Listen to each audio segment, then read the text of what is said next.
Hi అందరికీ welcome back to my channel. ఇది నేను మినీ వ్లాగ్ అండి. ఇక నిన్న హడావిడిగా మేమైతే మోపిదేవి అయితే బయలుదేరి వెళ్ళాము. ఎందుకంటే పెద్దోడు ఎగ్జామ్స్ అయిపోగానే ఇక మోపిదేవి వెళ్ళి గుండ్లు చేయించేద్దాము, సమ్మర్లో కొంచెం ఫ్రెష్గా ఉంటారని చెప్పేసి అనుకున్నాం. కానీ తర్వాత వాడికి ఇది గవద బిళ్ళలు రావడం వల్ల ఇక లేట్ అయింది. అవి కొంచెం తగ్గేసాయి. ఇక వీళ్ళిద్దరిని తీసుకొని వెళ్ళి మోపిదేవి ఇక గుండ్లు అవి చేయించేసి స్వామివారిని అయితే దర్శించుకొచ్చేసాము.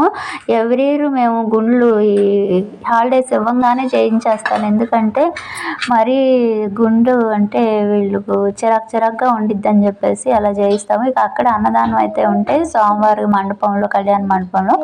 ఇక శుభ్రంగా అక్కడ అన్నదానం తినేసేసి ఇక వస్తా ఇక్కడ ఒక పొట్టు ఉండిద్ది అనమాట. ఇక్కడి నుంచి స్వామివారు రాత్రిపూట భూగర్భం అంటే కింద నుంచి సొరంగ మార్గం ద్వారా మెయిన్ మోపిదేవి గుడిలోకి అయితే వెళ్తారంట. ఇక వస్తా మా వాళ్ళు అయితే కళ్ళజోళ్ళు అయితే కొన్నారు. ఎండలో అదిరిపోయింది.